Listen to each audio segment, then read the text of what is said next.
Hi, I'm Marcy Newsom from the Brain and Spinal Cord Injury Center at brainandspinalcord.org. Today I'll be sharing with you the answers to 3 important questions that every new spinal cord injury survivor asks. Be sure to check out our website for all relevant links and a recap of this article. A spinal cord injury results in a profound emotional response not only from the survivor, but also from his or her family and other loved ones.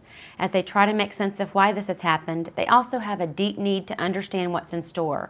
A complete understanding about recovery and plans for the future is a key part of healing.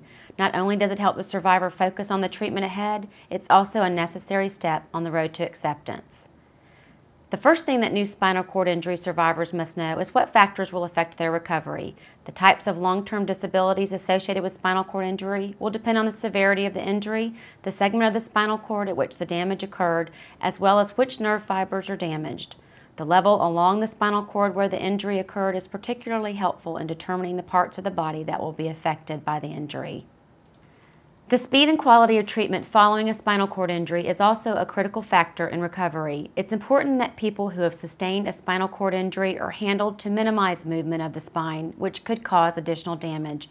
Anything that causes spinal compression, swelling, bony fragments, hematoma, or foreign objects must be immediately moved or reduced. If this is done before the nerves of the spine are damaged, paralysis can be reduced. Realignment of the spine using traction or a brace should be done as soon as possible to steady the spine and prevent more damage. Once the patient is stable, the type and amount of rehabilitation the patient receives will also affect recovery.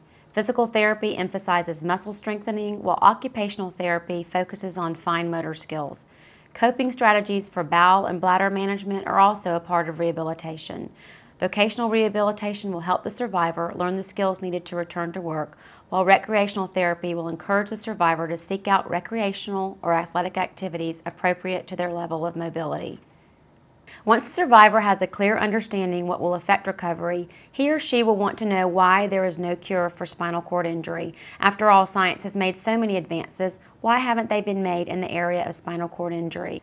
Spinal cord injuries are very complicated. When the spine receives a sudden or traumatic blow, the axons in the spinal cord are torn and crushed beyond repair. This initial trauma sets off a chain of biochemical and cellular events that kill neurons, strip axons of their myelin insulation, and cause an inflammatory response. Changes in blood flow and excessive release of neurotransmitters causes additional damage. When all is said and done, the area of the spinal cord that's damaged no longer has the ability to relay messages between the brain and other parts of the body. That's why the areas of the body below the site of injury are affected. The other reason why there is no cure for spinal cord injury is that research is not as well funded as it is for more common types of injuries and diseases. Because spinal cord injury affects a relatively small population, research dollars are scarce. The bigger question is, will there ever be a cure? Complete restoration of the spinal cord would require the types of therapies that would reverse things like changes to the body and aging, and obviously there are currently no therapies able to do this.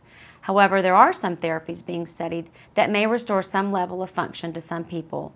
While studies on these therapies do not show the promise of complete restoration, cell transplant therapies that promote the growth and restimulation of the spinal cord are showing marked improvement in spinal cord injuries in recent animal studies.